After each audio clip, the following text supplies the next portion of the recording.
आपण पाहत आहात संघर्ष नायक न्यूज, जनतेला न्याय मिळवून देणारं हक्काचं एकमेव न्यूज चॅनल संघर्ष नायक न्यूज। माजी पालकमंत्री डॉक्टर सुरेशभाऊ खाडे यांच्या सुनबाई सौ रसिकाताई खाडे प्रभाग क्रमांक 7 मध्ये प्रचारात सहभागी। सांगली, मिरज आणि कुपवाड महानगरपालिकेवरती भाजपचा झेंडा फडकेल आणि महापौर भारतीय जनता पार्टीचा असेल सौ रसिकाताई खाडे। यंदाही महापालिकेमध्ये कमळ फुलणार असून नागरिकांच्या मध्ये प्रचंड उत्साह निर्माण झाला आहे। देवाभाऊंनी लाडकी बहीण योजना अंमलात आणली आहे, त्यामुळे सर्व बहिणी खुश आहेत। त्यांना दरमहा 1500 रुपयांचा हप्ता मिळतो। डिसेंबर आणि जानेवारीचा हप्ता एकत्रितच मिळणार आहे। ही देवाभाऊंची ओवाळणीच आहे। लाडक्या बहिणींकरिता योजना अविरतपणे चालतच राहणार आहे। लाडक्या बहीण योजनेमुळे सर्व बहिणी स्वतःच्या पायावरती उभ्या राहत आहेत, स्वावलंबी बनत आहेत, त्यांच्या हाताला काम मिळत आहे, त्या उद्योजिका बनत आहेत। आमचा देखील माणूस आहे। या सर्व लाडक्या बहिणींना ग्रह उद्योग उभारायचा ही आमची संकल्पना आहे आणि ती भविष्यामध्ये आम्ही संकल्पना पूर्ण करतोय। आमच्या सासूबाई देखील या प्रभागामध्ये फिरलेल्या आहेत आणि त्यांचा देखील मानस आहे की या लाडक्या बहिणींसाठी गृहउद्योग आपण उभारायचा आहे। सरकारने अनेक योजना दिल्या आहेत, त्यापैकी लाडकी बहीण योजना, उज्ज्वला गॅस योजना, वयोवृद्धांकरिता योजना आहे। मोदीजींनी नारा दिलेला आहे, सबका साथ सबका विकास। जनतेने पण साथ दिली पाहिजे। यावेळी सर्व पॅनल निवडून येणार अशी आशा व्यक्त करते।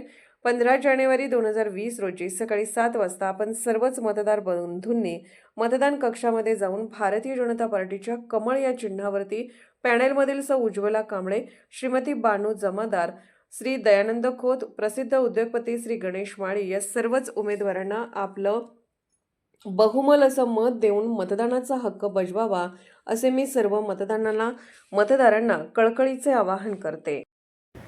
या ठिकाणी प्रभाग क्रमांक 7 हा प्रभाग क्रमांक 7 आहे आणि मतदाराची यांना साथ प्रामाणिकपणे मिळणार आहे। या ठिकाणी या मिरजेचं एक सर्वेसर्वा व्यक्तिमत्व, मिरज विधानसभेचे कर्तव्यदक्ष आमदार माननीय सुरेशभाऊ खाडे यांच्या त्या सुनबाई आहेत। त्या अत्यंत प्रगतशील आहेत, उच्च विद्याविभूषित आहेत। तर आपण त्यांच्याशी हितगुज करूया। धन्यवाद ताई। नमस्कार, मी रसिका खाडे, सुरेश खाडेंची लहान सून। प्रभाग क्रमांक 7 मध्ये आम्ही रोज फिरतो आहोत। आमच्या पदयात्रा सुरू आहेत, गाठीभेटी सुरू आहेत आणि लोकांचा उत्साह पाहता आणि त्यांच्या आमच्या सोबत असणं हे खूप महत्त्वाचं आहे आणि तो उत्साह खूप आहे लोकांमध्ये। आणि यावेळी पण आपले पॅनलचे 4 उमेदवार आहेत, ते सगळे निवडून येतील आणि यावेळी पण 15 तारखेला आपलाच भाजपचा झेंडा फडकला जाईल आणि आपल्या भाजप सरकारने आपल्यासाठी खूप साऱ्या योजना आपल्यासाठी दिलेल्या आहेत। लाडकी बहीण योजना असेल, उज्ज्वला गॅस योजना असेल, बऱ्याच असतील, लहान मुलापासून ते वयोवृद्ध व्यक्तींपर्यंत सगळ्यांसाठी योजना आहेत। तर मग जनतेने पण आपल्याला साथ दिली पाहिजे आणि सबका साथ सबका विकास ही मोदीजींची घोषणा आहेच, त्याच्यावरच आपण चाललो आहोत। आणि यावेळी पण BJP ही पूर्ण मताधिकारी निवडून येईल आणि यावेळी पण आपलं महापौर आपल्या BJPचं असणार। दीदी, लाडकी बहीण चालेल का? हो, का नाही चाललं, इतके वर्ष चालले तर पुढे पण चालणारच आहे। आणि यावेळी पण डिसेंबरचा आणि जानेवारीचा हप्ता एकत्रच भेटणार आहे आणि ही देवाभाऊंची ओवाळणी आहे लाडक्या बहिणींसाठी, तर ही अविरत चालतच राहणार आहे।